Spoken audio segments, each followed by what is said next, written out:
Hey everyone, and welcome to a new video. Today I'm going to be doing something different. I'm going to be analyzing a hand that was played on the Hustler Casino live stream.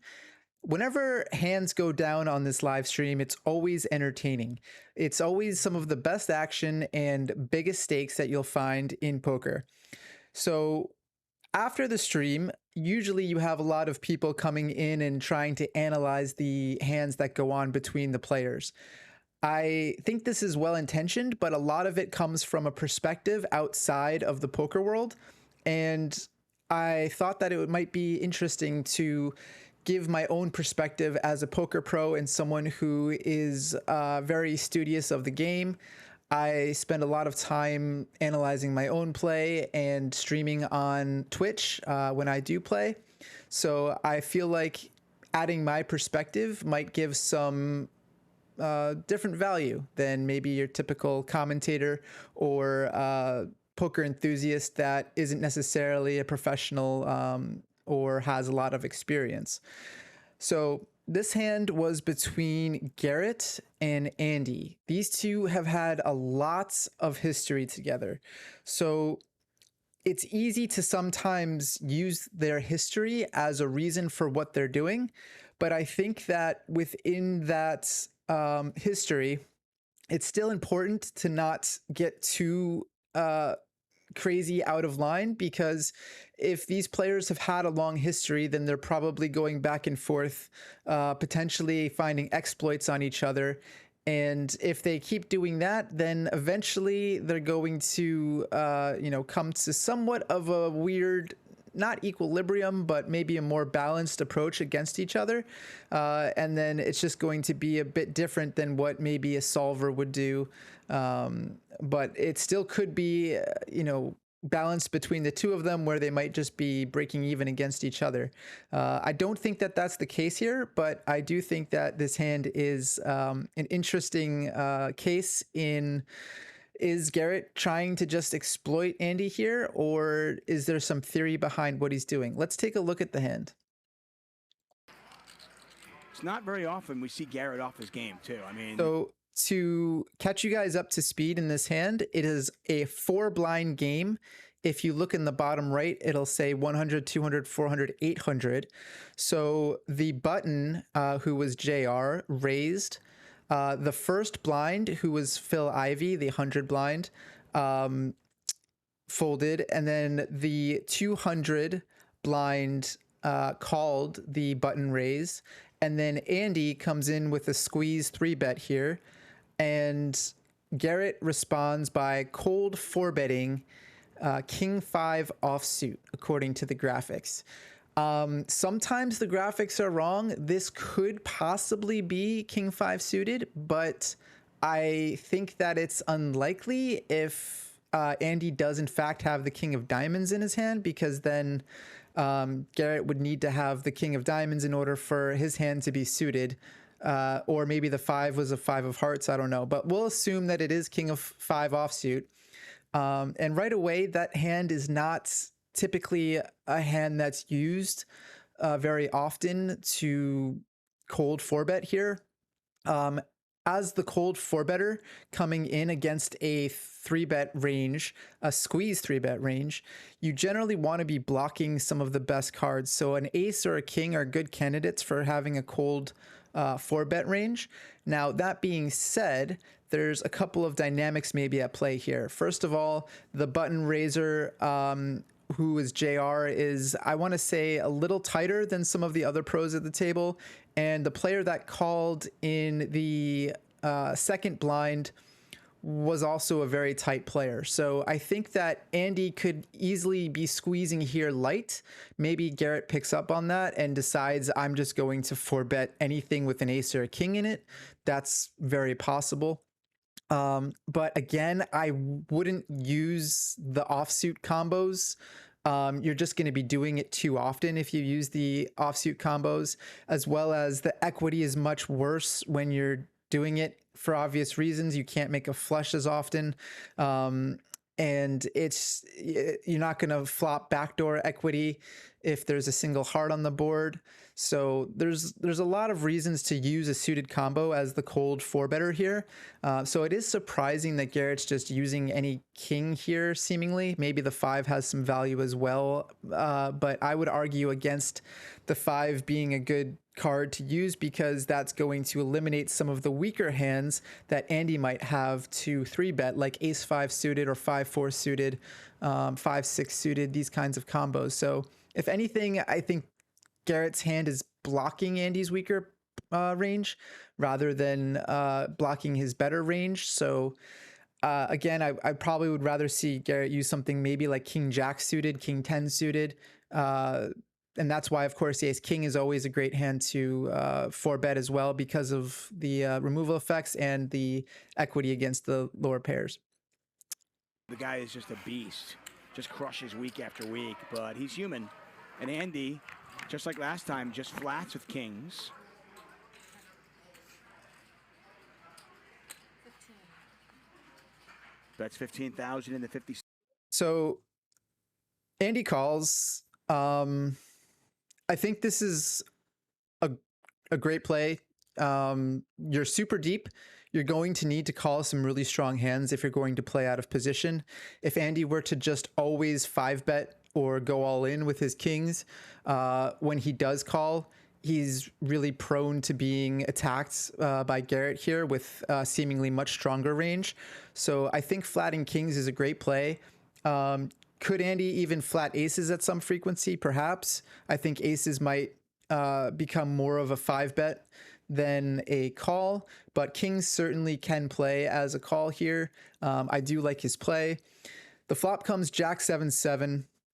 And this is a board that Garrett should be c-betting his entire range on. After cold 4-betting a squeeze, typically Garrett's range is going to be very strong. So he can get away with betting his whole range at a small sizing, and I think that's perfectly good in this scenario. So despite what he has in his hand, I think he's always going to be putting anywhere from a 10% to a 33% pot size bet on the flop. And I think he goes with, it looks like a little... around a quarter of the pot. 7. Yeah, he's probably going to go small bet, big bet. Maybe he's planning on barreling. Garrett can't win this. So Andy calls. I think that's fine. I think he's got a couple of options. He doesn't necessarily need to just call here. He can check raise. I don't think Garrett should have any 7x in his cold 4-betting range outside of maybe ace 7 suited or king 7 suited if he's playing this using a king or an ace as a removal effect card for his bluffs. But it's hard to have a 7, of course, when there's 2 on the board. And also pocket jacks is within Garrett's range for sure. So you do have to worry about that. And pocket aces are in his range as well, which also beat kings. So you have to be worried about that. But overall, I think that you can probably still mix a combination of check raise and check call here. So I think Andy's still playing this fine. Wondering why he can't catch running 5s. Our graphics take into account folded cards, the dead cards. All right, just gives up. So this is an interesting spot in the hand because you hear the commentator say, okay, he just gives up. Well, that's not really the case here. When you're in a cold 4-bet pot like Garrett is here, and you're c-betting your entire range, the times that Andy continues in that pot mean that Andy has some kind of value that he wants to continue with.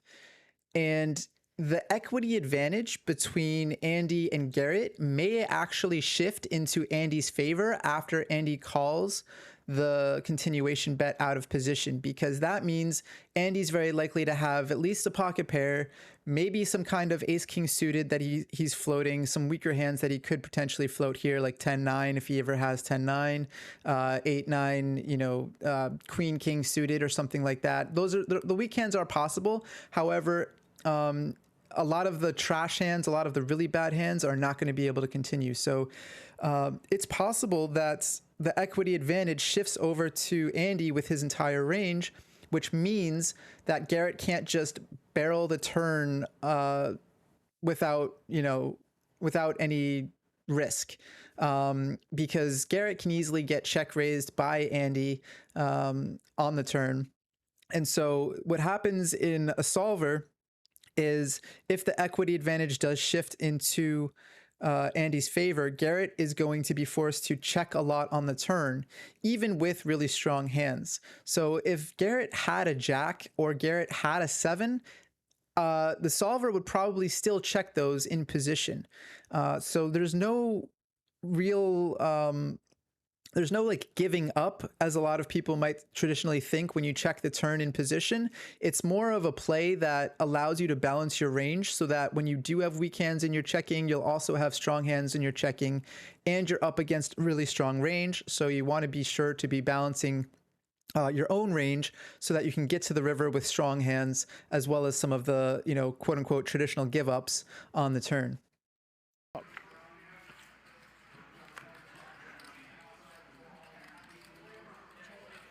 So this is where it gets Andy spicy. checking a third time.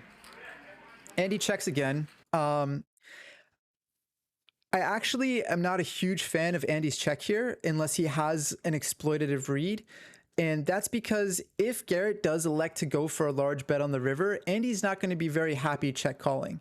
If Andy's plan is to check fold versus a large bet, he's better off using a block bet here or a small sizing, because A, he's going to still have a lot of very strong hands that are protected. So if Andy did have a jack, he could theoretically go for a small sizing on the river, and Garrett would still have a hard time raising him. Andy could also go for, a mid-sized bet to represent something similar to what he has here, or Andy could even go for a really large bet, either pot size or perhaps even all in or 2x pot. I think he has a lot of options here, and it depends on how he's going to structure his strategy. So in this scenario, I think that with this particular hand, it makes a lot of sense to go with the small bet because A, you don't want to ever be check raising this all in. B, you don't really want to be check calling a huge bet from Garrett here.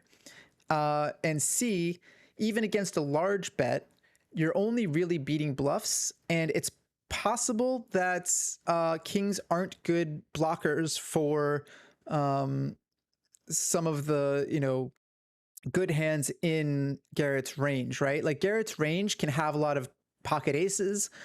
He could theoretically have kings here too, but blocking an ace would be a really good bluff catching card.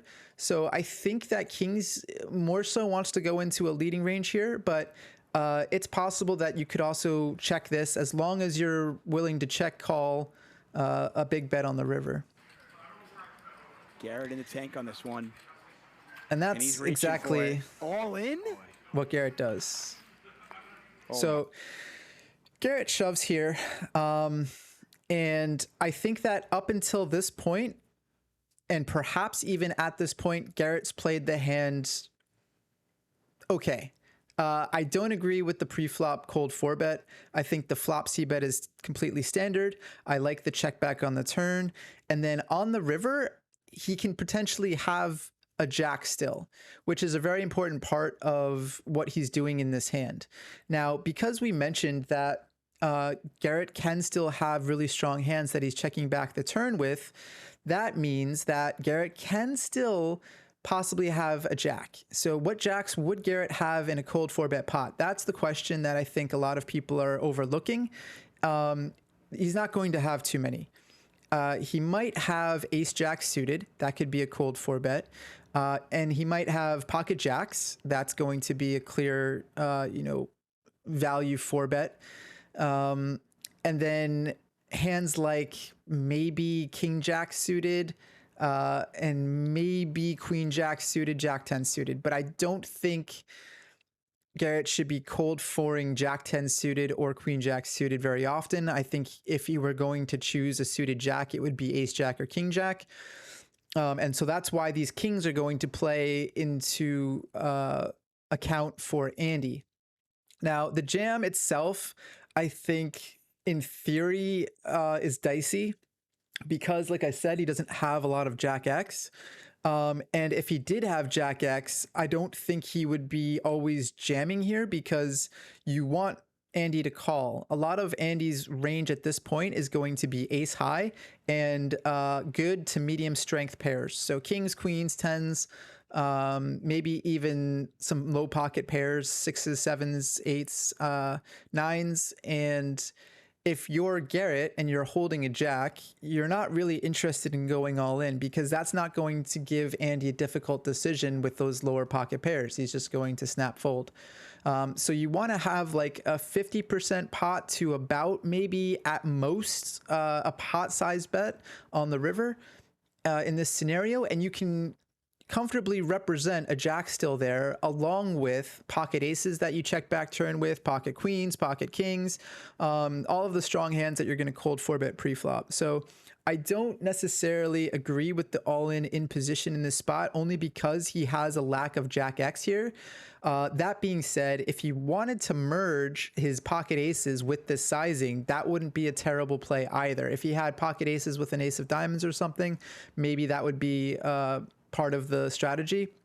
So I think that it is possible to somewhat merge your range with this 3x, 4x pot shove, although in theory, you don't generally want to ever do that. You want to be really polarized. You want to have either a jack or you want to have an air hand.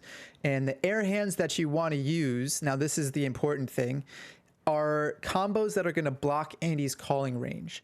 Now, Andy can still have a jack here. Andy can still have king jack suited, ace jack suited. Those are two prevalent jacks that are going to be in Andy's range as well as jack jack.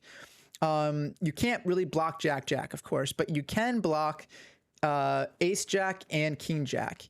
So if Garrett were to take this all in with a bluff, I would much rather see him do it with a king of spades or a king of clubs, because that's going to have the removal effects that allow him to get the bluff through. And Andy has to do a lot of folding with all of his other combos like queens, maybe slow played aces, slow played kings, like he has here, right? So you really don't want to be blocking the king of hearts because that unblocks all of Andy's really strong hands other than maybe pocket kings. And the 5 is just irrelevant in this scenario, right? The 5, if anything, the 5 of diamonds is not going to play much. I don't think 5-4 suited should be anywhere near Andy's calling range for a river shove.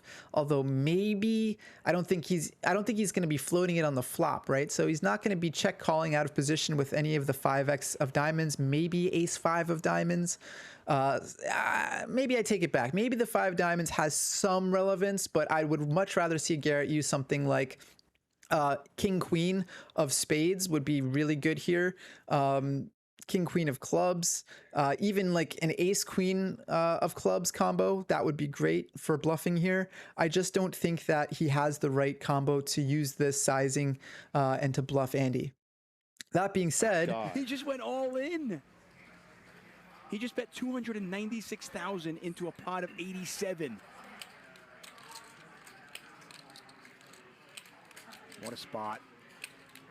Garrett bets $296,000 into 87. Just to refresh how we got here. And he folds.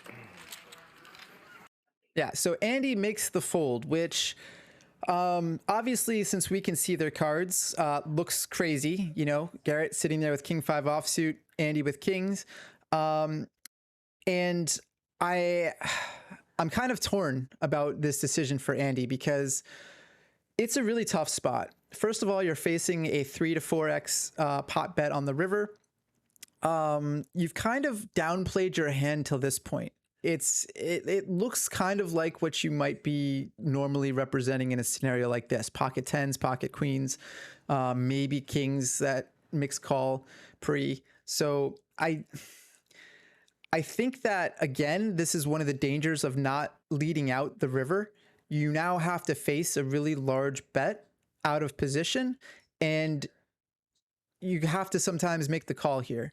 I don't think Andy's going to have enough Jack X in his range to comfortably just fold everything other than Jack X, right? So that means he has to pick some combinations that are going to block Garrett's value range. Now, Garrett, we talked about with this 3 to 4x pot size river shove, should mostly have a jack in his range, and the jacks that he should have for a pre-flop 4-bet would be king jack suited and ace jack suited. And Andy has the king of spades, which is really key in this scenario. The king of diamonds actually isn't as important because the king of spades blocks that king jack of spades combo that Garrett might have for taking this line. Ideally, Andy would even have something like ace king of spades to make a huge call here to really block all of the jack X combos of Garrett.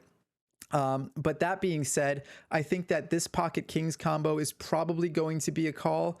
Maybe it's not a pure call. Maybe it's one of those very close decisions where, you know, if Garrett is perfectly balanced, I think, you know, kings is going to have a very difficult decision. But with kings, you would ideally have the king of clubs and king of spades for the perfect bluff catcher. But other than that, yeah, you're in a tough spot. You might have aces here, which would probably call. You can't really fold aces in this scenario if you did slow play them pre-flop. And you have jack X, and then maybe you have some tens or low pocket pairs that maybe unblock some higher cards. But overall, I think that Andy probably needs to make this call, even though we see that Garrett had king 5 offsuit this time. I think having the king of spades in Andy's range is good enough to check call if he does elect to go for the check on the river. All right, guys, I hope you enjoyed this in-depth analysis of a hand that has been getting a lot of traction on poker Twitter. I always enjoy seeing people's discussions, so I thought I would throw in my own 2 cents here. And I hope you enjoyed. If you did, please like and subscribe, and I'm going to be making some more of these videos hopefully in the future. All right, guys, thank you and take care.